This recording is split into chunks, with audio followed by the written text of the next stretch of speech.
you know more about college basketball than anybody. Do you see this as a tip of an iceberg thing? It doesn't sound like a person making $22 million is worried about a prop bet. Does it lessen the public perception of coaching in any way? I just don't get that. It doesn't make any sense. If you know Chauncey Billups, that's not him. 80s, 90s style of play. Is it better? Is it worse? Panathinaikos Olympiakos game makes Louisville, Kentucky look like a church league game. One of the reasons I'm coaching is not only because of my passion and my love. I've lost about $100 million in the horse business.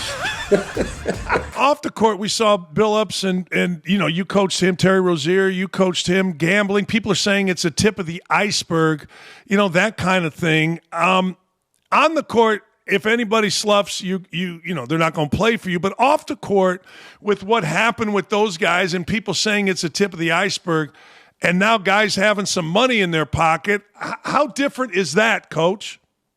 Well, I think these prop bets are bad. How many rebounds you get and things like that. And now you're with your cousin and your friend, and he says something to one of the players. I do think it's good to let the players wager on professional sports. I do think that's a good rule because I think they're doing it now. And rather than them getting in trouble, I think they do it through their friends, where they bet an NFL game or whatever it may be.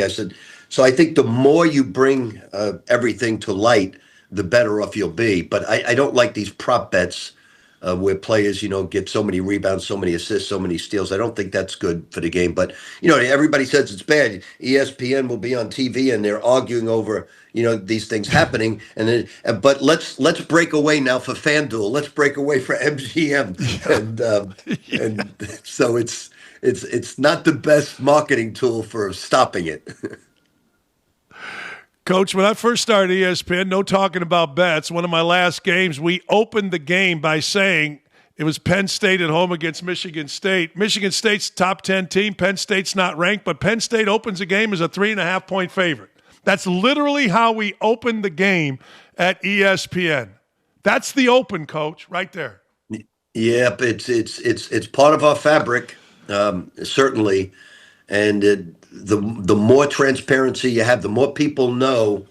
But I don't like these prop bets at all. I don't think that's good for the game, and it tempts players, friends. And do you think you can get 10 rebounds tonight?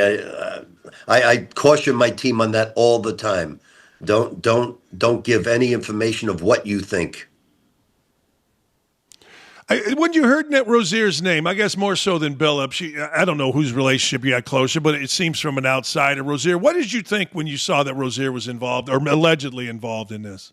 Well, I was shocked because Terry makes $22 million a year. And it's not like him. Chauncey, I don't have any. I drafted Chauncey with the Celtics, but I have no knowledge of anything with Chauncey. If I see him once a year, it's a lot. Terry, I love Terry. I texted him, Terry, if I can be of any help, I love you, son. Is anything I can do to help you? Please get a hold of me. So I don't know what's going on with him there. It doesn't sound like a person making $22 million is worried about a prop bet. That doesn't make any sense to me at all. Does it cheapen coaching? Like the head coach of an NBA team involved in this, and he's making, I don't know what Billups made, 150 in his career, 4.5, 5 now. Does it lessen the public perception of coaching in any way? I've heard people say that. Chauncey Billups is one of the classiest, nice NBA players I've ever encountered in my lifetime. So that doesn't make any sense to me at all. None of it does. It really doesn't. Chauncey sitting at a table with mafia people, I just don't get that. It doesn't make any sense. If you know Chauncey Billups, that's not him. So I want to wait to see. Obviously, when you go, the FBI doesn't lose many games, Dan. Yeah. Coach, I'm waiting to see myself. I saw that whole thing when the FBI told us, though, the Southern District of New York told us, we got your playbook. Remember when they did that with coaches? And, I'm not going to say it was nothing, but it certainly wasn't what it was perceived. That's kind of how I'm looking at this. Do you see this? You know more about college basketball than anybody. Do you see this as a tip of an iceberg thing? Well, I think it's going on in college athletics by players giving information to their friends, and because they're all, I can't tell you how many times you're in a fraternity in college and they're taking FanDuel, MGM, and what do you think about this? What do you think about that? It's going on, and we have to be on guard with all of that. And certainly, now they're, I just heard the other day that there's a player at Iona at being sat out by, I think, Dayton, because he's part of something. All these small colleges are involved in something, and it's certainly going to come out. I guarantee it's prop betting that's probably going to come out. If that, I hope it's not throwing games or anything of that nature. But I got to tell you, this surprised me. You are one of the most innovative, if not the most innovative guys in college athletics. What you did with conditioning and pressing and all kind of different stuff. But you, according to Richard, had absolutely no idea how to download a simple app. The Amazon app. You've done all these things in $1 billion, and you can't download an app according to your son, Richard. Please. Somewhere in the middle lies the truth in every situation. So I didn't have an Amazon hookup, and he said, "Well, you can use mine." And then for 20 minutes, he can't remember his password. He left all of that out. Then he goes to his wife's account, and she doesn't want to tell him her real password because it's one of these country singers, and she didn't want to alert him to that Morgan Wallen. It went Morgan Wallen something, so she didn't want to alert him to that password. So somewhere in the middle with Richard lies the truth. Right. Typical. You can't believe. It used to be if two guys in a bar told you something, you believed it. If somebody on Twitter now tells you, you're supposed to believe it. Hey, Coach, that's right. I think it's great. I think the interchange is absolutely fascinating to me. You got a big one coming up. St. John's number 5. Alabama coming in. You've talked about the Garden. You're synonymous with the Garden. How do I put this right? When you announce a game like this, is it immediately sold out in the Garden based on who you are, St. John's being back to where they were in the 80s? Is this automatic? We sell this out? Well, we're at 14,000 sold tickets right now, so we're expecting a sellout. Last year, we sold out the last 6 games of the season. When I first took over 3 years ago, they were averaging 6,500, and the reason I bring that up is it takes 12,000 for St. John's to break even financially because we rent the facility.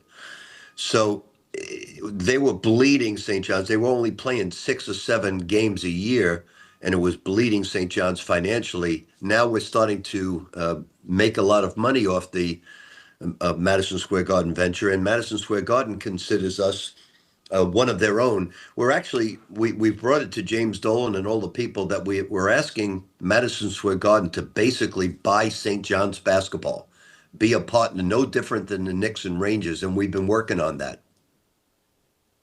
How does that work? Obviously, Dolan owns the Knicks, St. John's. So basically, Catholic school. They would how does pay that work? us. They would pay us a fee, and they would get all the marketing. We would have to buy out certain aspects of St. John's right now, and they would get all the marketing, the ticket sales, and everything, and we would get a flat fee or something close to that, or a percentage. But it would be great to be part of Madison Square Garden and James Dolan, everything he does with the Knicks and Rangers. It would be awesome to be part of all of that. This man can tell you how to put that kind of deal together and can't get an Amazon app on his phone. It's unbelievable, Coach. It is. Hey, the game itself, Alabama. You guys are considered. I've seen some projections. I know you're 5 in one poll, but I've seen some. You're considered number 1 team in the country. You like your team to this point? I do. Alabama's as you know, the number 1 tempo team in the nation. Nate's a friend of mine, and he wanted to play in the Garden. We've got to return it to Birmingham next year. It's interesting preparing for Alabama. So we put an 18-second shot clock up, and our players now get in transition. And he's a gigantic believer in the analytics of our game. He does not want a mid-range jump shot. There's no Kevin Durant's running around at Alabama. He wants a layup, he wants a foul, or he wants a 3-point shot. If he takes anything other than that, he gets upset. They get after it defensively. They're very athletic. And Dan, last year we lost to Arkansas in the NCAA, and I didn't feel we were prepared for the length and the athleticism that Arkansas had. So this year I scheduled Ole Miss, Kentucky, and Alabama. Now the Big East, some of the Big East teams, 4 or 5 of them could beat any SEC team, but they play a different brand of basketball. It's very physical. It's hit people. It's very aggressive. But our forwards in the Big East don't have the length of the SEC. So this year I wanted to play 3 SEC teams. We're going to get our hands full with Alabama, Ole Miss, and Kentucky. But I think it'll be great experience for us. We're also playing in Las Vegas against Iowa State, Baylor, and possibly Houston. So we have a great schedule, and I think we'll be ready for the Big East come December. Well, I want to address that. Style of play, you mentioned the SEC being different. Let me go a little bit broader on that. 80s, 90s style of play, again, early 2000s, against what we're seeing now. Is it better? Is it worse? Is it just simply different? And if it's different, better or worse, how so? Well, as you know, you go back not as long as me, but, basketball from Bob Knight was all motion. And he brought in a new wave of basketball. Prior to that, it was you post up the center on the strong side, you have a wing and a man at the top, and you played off the inside, and you worked inside to out. Today, if you watch the NBA, it's basically 5 out. College has gone to a lot of 5 out. We have, Alabama has. I learned an awful lot about a different brand of basketball coaching in the EuroLeague. It really enhanced my offensive beliefs of ball movement, player movement, and I really loved it. And now it's you have to have 5 individuals that know how to pass the basketball. So it's fun. It's just the low post. Now we have a low post basketball player in Zubi Ejiofor. He can play in the low post. He knows how to play in the low post as well as Ruben Prey. But Zuby will play a lot. He will facilitate on the perimeter. The last game we played, I will say this honestly, our 4, 5, and 3 brought the ball up as much as our 1 and 2 in the open court. And I thought that was fun to see. I was watching last year Pacers take on the Cavaliers. And Darius Garland, little point guard, was different to me because nobody has a little ball dominant point guard, it seems like. The days of, whoever you want to mention, Coach, it struck me. Pacers are using Halliburton. Teams, LeBron brings it up. Guys are bringing it up. Bam Adebayo brings it up, for crying out loud. The days of the little distributing tiny Archibald point guard seem to be gone almost, no? Yes, exactly. Isaiah Thomas and John Stockton. Now, in our league, we have some, Seton Hall has a small point guard who's outstanding. Providence does as well. The Big East still has that. But in our system right now, we start a 6'4" combo guard. And Ian Jackson starts at the other guard. He's 6'4", so it's a little bit different with us, but it's just a different brand. Gilchrist with the Thunder, he brings it up all the time. We sort of copy the NBA somewhat. Alabama makes the NBA look slow the way they play. Their clock, they're not going to take more than 8 or 12 seconds to shoot the basketball. That's what you did. I mean, I'm not saying you took 8 or 12 seconds, but when you were at Kentucky and Providence, but mostly, Kentucky, you played faster than the NBA. Did you not? We did. We just played we had a little bit different defense. That's where I think college basketball is different. The defense played in college is a lot different than the NBA because the rules are different. We're going to clog up the lane. We're going to play in gaps, and the NBA doesn't have that. You left Louisville and you went to Greece, and I thought it was like the coolest thing ever. I did. I'm Serbian, and I follow Serbian basketball, Red Star, that kind of thing. And it's insanity over there. Correct me if I'm wrong, but people now feel like guys like you, Coach Knight, Calhoun, Dean Smith, you went over there and you taught folks how to coach and play basketball. Now, a lot of people feel, and I'm going to go back to a point you made earlier, offensively, Europe's ahead of the United States in many ways, ball movement, people movement. What was that environment like? What was the coaching like? What was the fans like? There's all kind of horror stories about, Serbians shooting rockets, things like that during games, Oh, it's when you coach against the Obradoviches of the world, it's a lot of fun. I left. I never forget this moment because I turned it down at first. Chris Wallace, who was my GM with the Celtics, called me and said, Panathinaikos is like the Boston Celtics of Greece in the EuroLeague. And my wife on 3 days before Christmas Eve said, you should really go.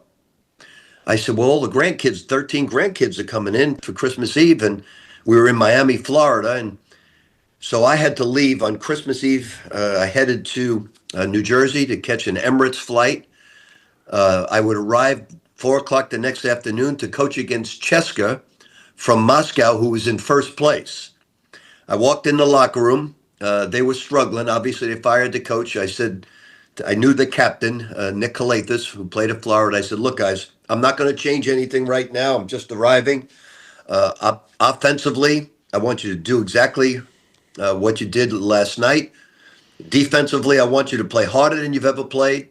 Fast break wise, I want you to play harder than you've ever played. Whoever doesn't play really, really hard, by my eyes, will be gone tomorrow. That was my opening speech. Then I had the greatest 2 years I think I've had in coaching. The players, I remember we beat Cheska that night. About 3 weeks later, I'm in the Red Square in Moscow playing Cheska again. And following day, we take off for Tel Aviv to play Maccabi Tel Aviv. Then I'm in Madrid, Milan, Barcelona, Berlin. It was an incredible experience. I learned a lot at age 65 about a different brand of basketball. And anytime you can learn at 65, it's a great thing. How was the crowds? Like everybody says, wow, going into Mackey Arena or going into so-and-so. How were the crowds? How was the energy? There's nothing. Panathinaikos Olympiacos game makes Louisville, Kentucky look like a church league game. They have nets around the court. When we went to Olympiacos, we had 50 to 75 police with shields over our heads as we walked in. Then we walked out, and I then became the Greek national coach, and I wanted to meet Papa Petro, who played for me, as well as one of the stars who played for Olympiacos. This is now when the season's over. It was I'm getting the guys together, and they wanted to meet at Starbucks, a remote Starbucks at 11 o'clock at night. They were best men in each wedding, and they could not be seen together by either fans. And I thought this was a joke. And when I got there at Starbucks, they said, Coach, this is not a joke. We cannot be seen together. So there's nothing like EuroLeague basketball. When you go to Serbia, when you go to Panathinaikos or Olympiacos, flares are going off. People are going crazy. They're chanting the entire game. I said to Thanasis, the Greek freak's brother, I said, Thanasis, what are they chanting this entire game? He said, they're talking about Spanoulis' mother. They're talking about his sister. Hey, now in the NBA, guys walk over and get out. You can't kick the whole crowd out, right? You can't do it. You can't do anything there. They still smoking in arenas. I remember going to Chicago Stadium. I grew up in Gary, Indiana. I remember going to Chicago Stadium, sitting up high, and by the end of the game as kids, we were suffocated with the smoke. They still smoking in those places? We walked out at halftime my first year, and I said to Nick Kalathis, there was a cloud of smoke like the old garden. I said, they're smoking in here? He said, Coach, we can hardly breathe. And I remember going to the prime minister at a social event and said, look, you're 30, 40 years behind the times here. This is like being on a plane where the first 3 rows were non-smoking and in fact. So they actually changed it. No more smoking in restaurants, no more smoking at games, and it's a lot better today. Coach, if you influence that, I don't give a damn how many championships you've won. That's your biggest accomplishment. If you got Euros and Serbians, now if you get them not to drink, you're really onto something. But hey, how big of a not disappointment, or how big of a injustice is it where they took your Louisville national championship away? And does that even matter based on your players and the accomplishment, what they actually did on the court? How big a deal is that to you? Yeah, I don't think it matters, and I don't think they took it away. A committee of 7-8 people took it away because they found what was going on at Louisville, and what they did was reprehensible behavior by the players, and it was a few of them. But that being said, the NCAA came up with findings that 3 years of $5,500 was spent. So obviously, I think the NCAA will restore the banner, will restore it, but I don't think it matters to anybody. We didn't take steroids, we didn't gamble, we didn't take any illegal drugs. We won the tournament fair and square. What took place behind closed doors with reprehensible behavior was that. It was not buying players. It was not buying anything, and it will be restored. It was a committee that was really, really off base, but we beat Michigan fair and square in a great basketball game.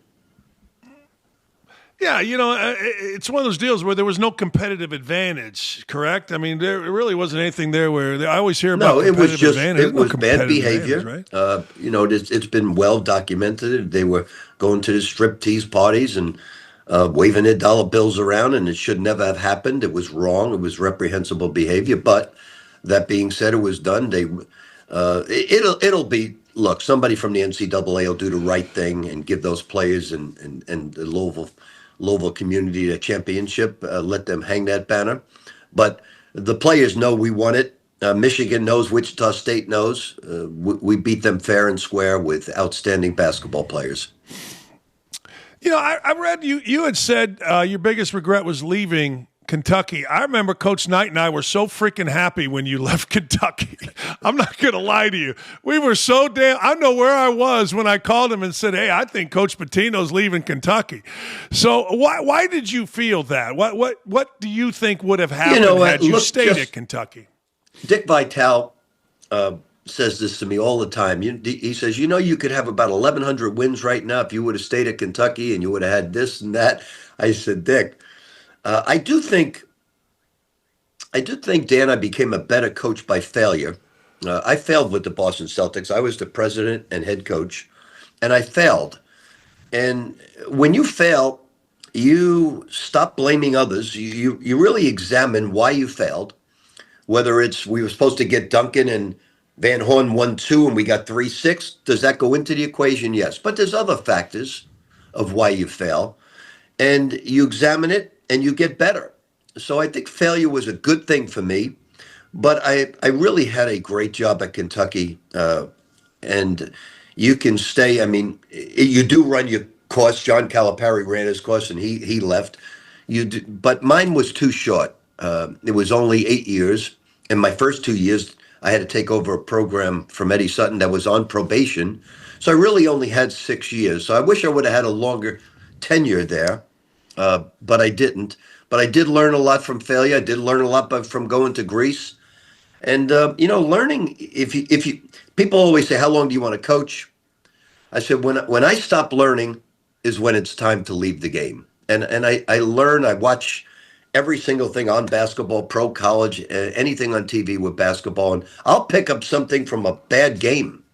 It may be an out of bounds play. It may be a way of playing the pick and roll. It may be a different way of doing certain things offensively. But when I stop learning, it's time to move on. But I'm learning every single day.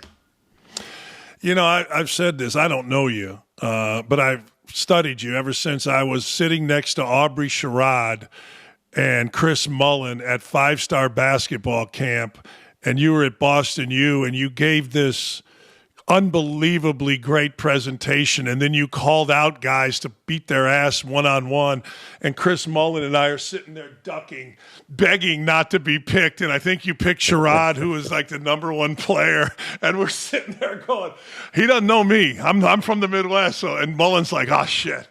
But you seem to be like Jim Boeheim. Like, I know you worked with Boeheim early in your career. Anytime I would walk in to do a game, Boeheim had this TV about the size of my head, and he's watching some game. You seem to be, and this is one of the things that I admire about you, you seem to be a complete and total basketball junkie while doing other things. You own horses, you have a life, grandkids, that kind of stuff. But you seem to be a complete and total basketball junkie to me, Coach. You and Boeheim remind me of one another in that vein. A lot of guys aren't. You know, we do something unique. From 9 o'clock to 9:45, 10 o'clock to 10:45, 11 to 11:45, and sometimes 12. I take 4 players, and all we do is work on their offensive games, how they can improve their shooting, how to improve their ball handling, their passing skills, and we go to work with that. And it's done 4 days a week. I love that as much as practice because I see guys like Bryce Hopkins' jump shot getting better. I see the free throw shooting of Dylan Mitchell getting better. And certainly Donovan Mitchell was the prime example. Donovan had a line drive shot. I felt his jump shot was broken. I told him we could fix it. He chose Louisville, and he worked his butt off to improve his jump shot. And 70 points in a game later with the Cleveland Cavaliers. Donovan is one of the premier players in the league. But it all starts with the basic fundamentals of getting better. And that's not going to be lost because the athletes are being paid. And Dan, I don't notice any difference at all from our practices that the players are getting paid. Now maybe our general manager deals with agents, but our practices are the same as they were at Providence, Kentucky, Louisville. They're no different. So I don't notice any difference at all with the athletes being paid. Coach, I got to ask you, most coaches remember something they didn't accomplish, a defeat. Is there anything that you look back on and go, like I think of 4 games damn near every day, one in high school, state championship, a buddy of mine missed free throws. But is there any game or games that you look back on and think about more often than you should, a loss, something of that nature? Well, it's always the 2 games that stick out that just really, really bother me. I remember telling Francisco Garcia against Kentucky, don't leave Sparks. In the huddle, they captured it. Don't leave Sparks 3 times. He says, I got you, coach. I got you, coach. He left Sparks. And then there was a game against Morehead State when I was at Louisville. And I said, look, whatever we're up to, whatever you do, we're not going to give up a 3. You make him crack that 3-point line, but do not back up. If we go into overtime, so be it. We go into overtime, but do not give him a 3. We gave him a 3. We backed up. So for coaches, that drives you up a wall when you know what's going to happen. You know, everybody talks about the Christian late in the game, but that was an awesome game. I think it was a 103-102. We didn't even have Mashburn in overtime, and we still took them to the mat. That was an awesome, awesome college basketball game. Do I regret the outcome? Yes, without question. But that was a great game. It's games that you know what's going to happen. You tell the players, and I got you, coach. I got you, coach. And no, you don't have me, coach. Those stick out. But I don't. I'm pretty good. I look at it the next day. I watch the film. I look at it. I understand the reasons we lost. We lost to 5 overtimes against Notre Dame at Notre Dame. And I wanted to kill Russ Smith in every overtime because I told him, I remember in the 3rd overtime, I said, Russ, I'm going to make it easy on you, son. And he blows it. I said, okay, you're done. I said to the doctor, Doc, medicate this young man. There's something wrong with him. And then he's rubbing my shoulders and saying, Coach, put me back in. I said, no, I'm not putting you back in. You're crazy. I'm not putting you back in. And it goes to the 5th overtime, and I said, okay, Russ, I'm going to make it very easy. I'm putting 4 guys on the baseline. All I want is 14 seconds. I call a timeout. I'll yell out 13-12. Russ, if you go Anything past 6 seconds, I'm going to kill you after the game. He said, I got you, coach. 6 seconds. I You just go got you. 1-on-1. They're going to foul you. You're a good free throw shooter to score. Nobody can guard you 1-on-1. Okay, Russ, here we go. And you're going to drive to the basket. You're not passing the ball. Four guys on the bell. Okay, Russ, 13 seconds. 12, 11, 10. Now he's 9 feet past the top of the 3-point line. 9 feet. At 9 seconds, he pulls up from 9 feet past the 3-point line to shoot the shot. I threw a water bottle up to the ceiling, and that was it. We lost in 5 overtimes. I went back the next day, and I told our guys, we're going to win 16 straight games. We're not cutting down the nets in the Big East tournament. We're not cutting down the nets at the Sweet 16. We're not cutting down the nets at Final Four. We will cut it at the championship game. And we did it. We won 16 straight games. What was post game in that little locker room at Notre Dame? What was that like between you and Russ? I remember that game. I watched every second of that game. What was post game like when you walk in there? I said, Russ, I'll speak to you tomorrow. Everybody, there's not a whole lot we can say. We lost this game. We were up 7 with a minute to go in the game. We lost it. We'll look at the film tomorrow.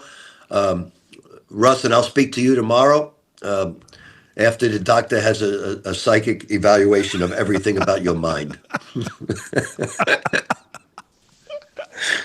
And that, see, the way I look at that, that's real coaching love right there. That's love between a coach later on. Not that night, but later on, right? I gave him the nickname that night, Rusticulous, and I loved coaching him. He was a great guy to coach. He had great talent, 2-time All-American, just an awesome guy. I'm still very, very tight and close with him today. He has a bourbon bottle called Mr. and Mrs. Smith that he sells. And Russ is one of the most interesting guys I've ever coached, but I absolutely loved every day coaching him. That's pretty good. Hey, last thing, it's back. It's UConn and St. John's. You know, hey, I'm old enough to remember going to St. Anthony's and looking at Roderick Rhodes, and Danny was a player. You know, coaching against Danny and the success that he has had at UConn. What do you think about all that, being a New York guy going through St. Anthony's when he was a kid? You know, Danny was a good player. Bobby, his older brother, was a great player. His father was a great coach.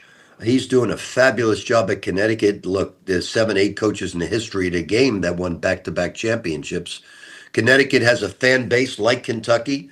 They travel everywhere. So I played golf with Gino Oriyama about 2 months ago, and I said, Gino, you won 11 championships. He said, well, Coach, actually, I won 12. I said, that's truly amazing. He said, well, you want to know something else amazing? I said, what's that? He said, I lost 12. I said, you've been to 24 Final Fours? And he said, yes. And that blew me away. So the success that UConn has had from Jim Calhoun on has been amazing. Gino Oriyama has been amazing. And Danny is keeping them on top as a top 10 program. And he's a great coach with great players. And certainly we have a league right now that's really gotten a lot better than it was the last 2 years. Georgetown is back. They just beat Kentucky in an exhibition game at Rupp. Providence is going to be very good this year. Kevin Willard's going to get Villanova back. Creighton and Marquette are outstanding. So this league's coming back in a big way. It's not just going to be UConn or us because we're ranked. Certainly Georgetown, Creighton, Marquette, Villanova are all terrific this year, and Providence as well. Last thing before I let you go, I'm part owner of a couple horses. We've never been at your level. You got any in the stable that are going to be Derby contenders this year? So, yes, I do. We were supposed to be the favorite in the Breeders' Cup with Johnny's Red Storm. I bought this horse for $60,000. I split it with my partner, John Cronin, $30,000 each. And Johnny's Red Storm won maiden special at Saratoga, then raced in $1 million race at Kentucky Downs and won that as the favorite. We were going to be the favorite in the Breeders' Cup. Has a little tendon issue. So we put it on a farm, did some stem cells. So he's fine already. So we're looking to be on the Derby Trail. But Dan, $60,000 when you hear of all these That's millions unbelievable. being spent. I mean, I've been in this game since visiting Claiborne Farms at Kentucky. One of the reasons I'm coaching is not only because of my passion and my love. I've lost about $100 million in the horse business.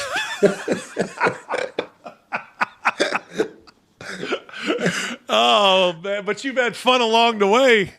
Oh, I have. I've met so many great people in the horse racing industry. Certainly, I'm a small player now. My biggest contributor, Mike Rapoli, to the NIL, he has, I think, over 200 horses. He had Yeah. fierceness and mind frame, and he's a big player. I tried, my buddy Chris Mara and I, who owns a piece of the Giants, we try to buy legs now. We buy legs. We split one leg in horses, the two of us, 12.5% each. Your buddy Mike he's the star, right? I mean, he's the big mouth guy that is loud, right? He's the star of the horse racing industry now, no? Yeah, Mike's actually a really good person. I He's guarantee it. he Yeah. gets out, he's brash, and he's for this, he's for that. But Mike's a terrific person. He has a very humble way that people don't see about him. He's a devout Catholic family man. Gives a lot of money to churches. Gives a lot of money to hospitals. I think he's given over 300 million to hospitals. So he's a very caring person. Comes across different, but I can attest. Mike is a very good person. I feel like I grew up with guys like him. I do. I feel like that's who was, in Northwest Gary, Indiana. I feel like you could tell he's a really good person, and he's the best thing horse racing, I think, has going other than, the racing. But, Coach, I really appreciate it, man. Good luck to you. Good luck to Richard. And it's been really fun. I'm sorry I kept you so long, but I just had a blast talking to you. Dan, it's great spending time with you. You have a great holiday. Thanksgiving's coming up, and hopefully St. John's can get lucky this year. Good luck this Saturday. That's a big one, Coach. Thank you. Ain't no luck Thanks. about it. You win everywhere you go, whether it's horse racing, business, Greece, Serbia, Red Square. You win everywhere. Ain't no luck involved. Appreciate you, Coach. Thanks, Dan. Take care. Bye. There he goes, the coach, St. John's. You can see Thanks, the game Dave. on FS1. It's going to be absolutely a fantastic, kind of the start of college basketball on FS1. Thanks for joining.